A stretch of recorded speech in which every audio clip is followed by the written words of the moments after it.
Imagine the feeling of someone's eyes on you. A stranger who knows your routines, waits in the shadows, and never seems to go away. Stalking is more than just unsettling. It's a silent, creeping terror that can turn an ordinary day into a nightmare.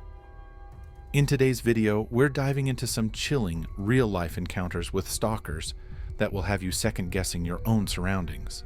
So dim the lights, settle in, and if you're ready, let's begin. When I was 20 years old, I worked the third shift at a convenience store, covering the hours from 11 p.m. to 7 a.m. Being a single young woman working overnight shifts wasn't ideal, but I managed. My main duties were at the cash register, while my coworker handled food service tasks. One night, a man came into the store and started making unsettling comments. He remarked on my appearance, telling me how beautiful I looked, how he'd love to have a young woman like me, and how I'd make a perfect wife for someone. His words were overly personal and inappropriate, especially for someone I had just met while simply trying to do my job. I forced a polite demeanor, hoping he would leave quickly. Eventually he did, visibly disappointed that I hadn't returned his advances. When he was gone, I mentioned the encounter to my coworker, but she dismissed my concerns with an eye roll, telling me I should be grateful for the attention. The man began coming in every night after that. If I was working, he would follow me around the store, asking intrusive and inappropriate questions. On the nights I wasn't there, he would ask my coworker about me. She, for reasons I couldn't fathom, willingly shared personal details and even fabricated stories, claiming I was interested in him but playing hard to get. Her actions only made an already uncomfortable situation worse. Fed up, I reported the situation to my assistant store manager and requested a transfer off the night shift. He seemed to take my concerns seriously at first, saying he'd see what he could do. However, when the next schedule came out, I was assigned to work 5 more night shifts. Confronting him about it, I was told I was too valuable as a third shift worker, but he promised to have the man banned from the store. That promise, like his earlier assurances, went unfulfilled. The situation escalated further. The man started begging for my phone number and trying to give me money to go on a date with him. He began lingering outside the store for hours, sometimes staying through my entire shift. One morning, he even attempted to follow me to my car, but fortunately my stepfather had come to pick me up and confronted him before anything could happen. Reaching my breaking point, I told the man directly that I wasn't interested, that he needed to stop, and that it was disgusting for him to pursue someone young enough to be his daughter. Though I felt guilty for being so blunt, I was relieved when he stopped showing up for about a week. I dared to hope the ordeal was over, but it wasn't. One night, about a week and a half later, several police officers came into the store. I was friendly with some of them outside of work, so we chatted for a while as they had their coffee.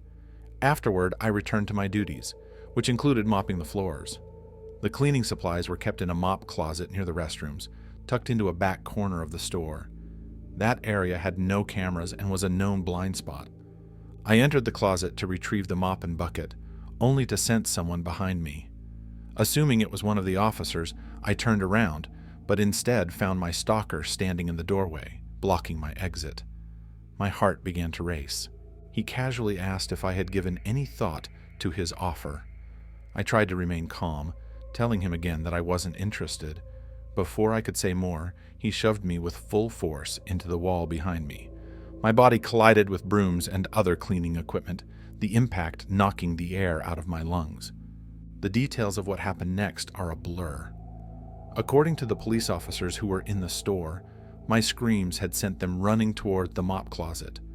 They found me fighting back, slamming my palm into the man's nose repeatedly.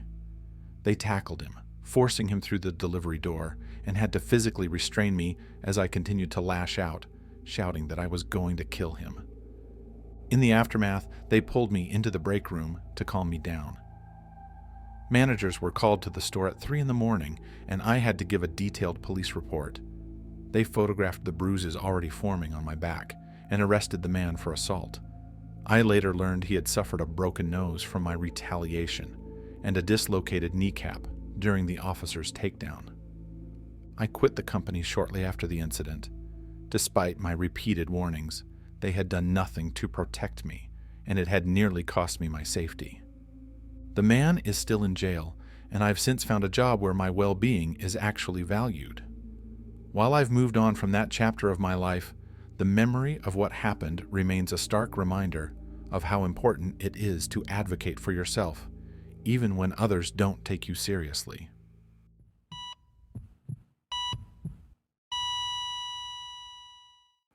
This happened when I worked in a corporate office a few years ago.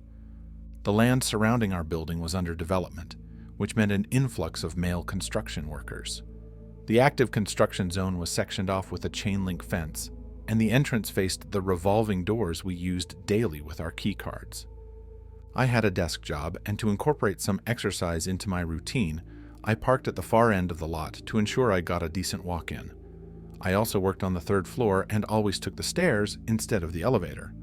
Our parking lot had security cameras everywhere, and the company employed a dedicated team of security personnel to monitor the area. They also conducted regular patrols to ensure everything was safe. At first, I thought nothing of the construction workers, but soon I noticed that random workers were waiting by my car nearly every day to ask me out. I politely declined and mentioned I was married, thinking it was harmless but annoying. I didn't feel the need to report it to security. Still, I decided to keep my gun in my glove box just in case, and made a point of being extra aware of my surroundings. One particular day, I had to work late due to an urgent issue. My schedule almost never varied, so running 30 minutes behind felt unusual. By the time I was heading to my car, the lot was quieter than usual. I hurried down the stairs and walked briskly toward my car. Out of the corner of my eye, I saw a van speeding toward me. It stopped abruptly right beside me, and I instinctively stepped back onto the curb, never taking my eyes off it. The driver rolled down his window. Inside the van were 3 other men, all watching me. "What do you want?" I asked sharply. The driver, a man I didn't recognize, started talking. He said he was the crane operator from the construction site and casually admitted something that sent chills down my spine. He told me he had been watching me through binoculars for months. Not only that, he said he had been radioing his coworkers every time he saw me move around the area. He had memorized my schedule. My stomach sank as realization dawned. This man was the reason those other workers had been waiting by my car every day. Standing there, frozen in disbelief, I had a sickening feeling that things were about to escalate. As he kept talking, he began to open his door. When his left leg hit the ground, I knew I had to act fast. I ran forward and kicked the door as hard as I could, slamming it back onto his leg. Then, I bolted toward my car, adrenaline surging through my veins. I could hear him recovering behind me, his footsteps growing closer. Thankfully, I always kept my car key in hand, so I unlocked my door quickly. As soon as I got inside, I reached into my glove box, grabbed my gun, and pointed it at him through the window. The look on his face changed instantly. Without a word, he scrambled back to the van and they sped off. I sat there shaking, terrified and struggling to process what had just happened. On the drive home, I couldn't stop thinking about how close I had come to something far worse. When I got home, I immediately called the security desk at work and told them everything. They reviewed the security footage and took the situation seriously. From that day forward, I was assigned a reserved parking spot directly under a security camera. A security officer escorted me to and from the building every day, and I was instructed to notify them if I ever had to deviate from my usual schedule. Any unplanned change, they warned, would result in them calling the police.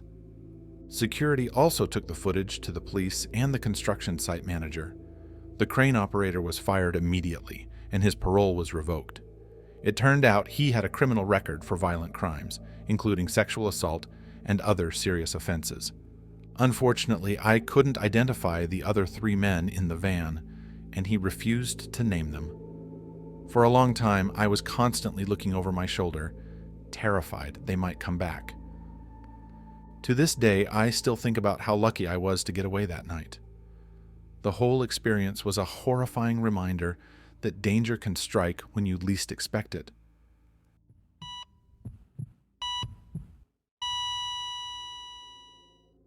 Three months ago, I went hiking with my friend, who I'll call Amy. We set out early, leaving at 6 a.m. and catching the 6:35 bus to our destination. The bus stop was empty when we arrived, but after about 10 minutes, a man joined us.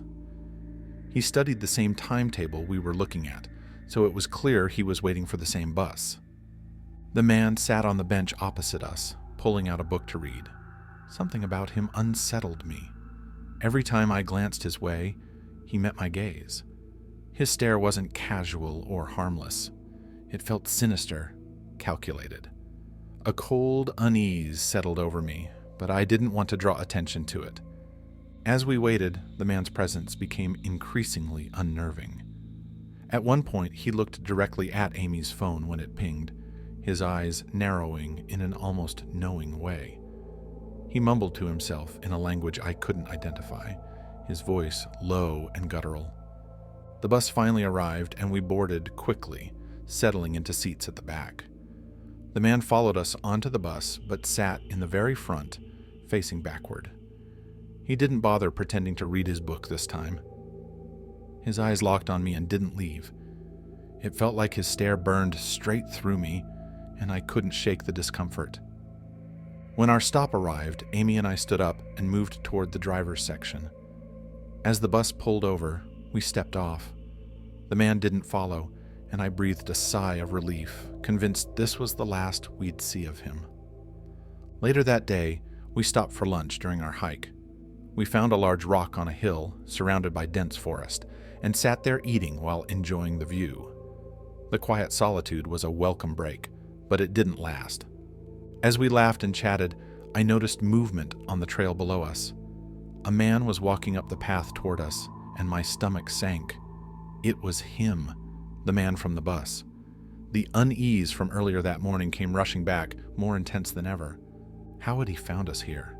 He had stayed on the bus when we got off, and this trail was miles from where we had disembarked. There was no logical explanation for how he could have followed us. Yet, here he was, approaching us with a deliberate pace.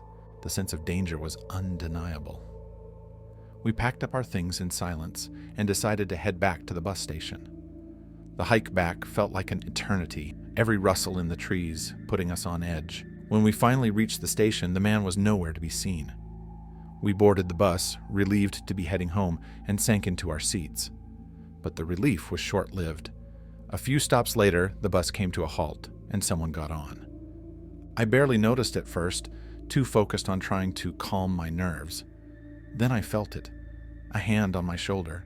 My heart raced as I turned around, and there he was, standing inches from me. The sheer impossibility of it made my head spin. He had been miles behind us on the hiking trail. There was no way he could have made it to the bus before us. Yet, here he was, close enough to touch. My skin crawled as he muttered something about wanting to feel me. The discomfort turned to alarm, and I reported him to the driver. The bus stopped, and the driver asked him to leave. As he exited, he shot me a vicious glare, his eyes filled with a chilling intensity that sent shivers down my spine. The rest of the ride home was silent. Amy and I didn't discuss what had happened, but the tension lingered. Once I got home, I locked my door, something I never usually did, and tried to settle in for the evening. After a quick meal, I ran a bath, hoping to relax. I stayed in the water for a while, letting the warmth ease my tension, but the feeling of unease crept back. Something didn't feel right. I washed up quickly and got out of the bath, double-checking all the locks on my doors and windows before heading to bed. As I lay there, I thought I could hear faint noises outside, but I dismissed them as stray animals and eventually fell asleep. I woke up suddenly in the middle of the night. The clock read 3:20 a.m. I don't usually wake up during the night, so it felt strange. As I sat up and turned on my lamp, I heard heavy footsteps outside my house. Curiosity mingled with fear as I got up and peeked through the blinds. Standing in my driveway, pacing back and forth, was a figure. At first, I couldn't make out who it was. The person's movements were deliberate, almost mechanical. I continued watching, heart pounding, until the figure turned toward the streetlight at the end of my driveway. When the light hit his face, I froze. It was him, the man from the bus. Over the next few days, his presence became impossible to ignore. He seemed to appear wherever I went, always lurking, always watching. At first, I tried to brush it off as coincidence, but it wasn't. He was everywhere. Outside the cafe where I met Amy for lunch, near the salon where I got my nails done, even at the grocery store. The constant sightings pushed me to report him to the police. They listened, but since he hadn't harmed me, there was little they could do beyond logging the report. Their lack of action left me feeling vulnerable, but I tried to carry on with life as best I could. The situation escalated when he began showing up outside my house at night. I'd wake to the sound of him pounding on my door, shouting about how we were meant to be together. The police were called on one of these nights, likely by a neighbor, and they took him away for disturbing the peace. But even then, all they could do was warn him to stay away. The harassment didn't end there. Soon after, I began receiving calls from an unknown number. At first I answered, but all I heard was heavy breathing on the other end. The calls became relentless. 50, 60, even 70 missed calls in the span of minutes. I eventually changed my number, hoping that would put an end to it. For a while, it seemed to work. It's been 8 weeks now, and I haven't seen or heard from him again. Still, I can't shake the feeling that this isn't over.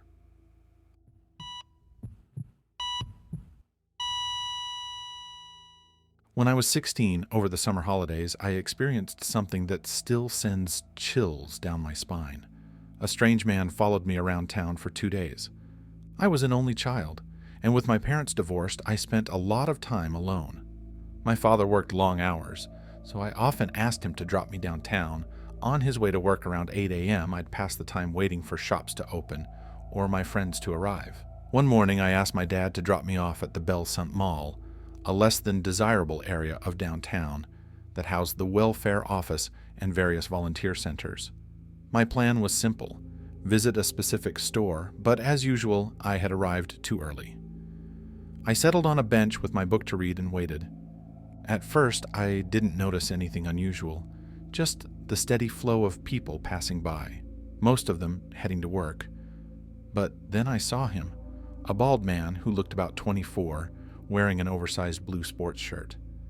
He wasn't doing anything alarming, just aimlessly wandering around. He seemed harmless, possibly waiting for shops to open like I was. I shrugged it off and headed into a nearby store that opened early, killing time until my destination opened at 9 a.m. A few minutes later, I noticed him again, walking down the same aisle. I told myself it was a coincidence. After all, he had every right to be there. Once the shop I had been waiting for opened, I headed inside, and soon after, one of my friends arrived. We spent the day hanging out, window shopping, and talking about clothes, boys, and all the things we couldn't afford. By 5 o'clock, my dad came to pick me up, and I thought nothing more of the man in the blue shirt. The next day, I asked my dad to drop me downtown again. I spent the early morning at a small park beside the library, writing poetry in my notebook while I waited for my friends to arrive. When they finally did, we continued our usual routine of browsing and joking around. But then, as we walked through the Village Fair shopping center, I glanced behind me. My stomach dropped. It was him, same bald head, same blue shirt. He kept his distance, but stayed close enough to feel his presence, like an unwelcome shadow. I told my friends what had happened the day before, and they convinced me to report him. There was a small police beat office nearby, so we headed there. Just as we approached, the man vanished, but the officer I spoke to took me seriously. He noted down all the details, gave me his card, and told me to call if anything else happened. Reassured, my friends and I carried on with our day, thinking it was probably nothing. That evening, my dad had to work late. It was dark, cold, and raining, a miserable night. Since the shops were closed, I decided to wait in the library, which stayed open late and felt safer than sitting outside in the dark. I went upstairs to the teen section, a quiet corner with 2 cozy blue sofas tucked away from the main floor. I grabbed a random book off the shelf, settled into one of the sofas, and started reading. I heard the soft sound of footsteps but didn't look up, assuming it was a librarian. Then, someone sat on the sofa across from me. I glanced up and froze. It was him, the man in the blue shirt. He didn't say a word, just sat there, staring at me. My heart pounded in my chest, and my hands started to shake. Grabbing my bag, I abandoned the book and bolted downstairs to the front desk. I told the librarian in a panicked rush that the man had been following me for 2 days, and begged her to call the officer, whose number was on the card. The librarian quickly made the call, and within minutes, the police arrived, at the same time as my dad. One officer stayed to speak with us, while the other went upstairs to confront the man. They escorted him out of the library and into their patrol car. When my dad asked what would happen, the officer explained that they couldn't do much, but would question him and hopefully scare him enough to stop following teenage girls. I never saw the man again. But about a month later, I was flipping through the local news when my stomach sank. A young girl had gone missing from our town. The last place she was seen? The same area downtown where I had first noticed the man in the blue shirt. The details were sparse, and no one could confirm if she had been kidnapped. But to this day, she's still missing. Even now, I can't shake the uneasy feeling that I had come face to face with a predator, and someone else might not have been so lucky.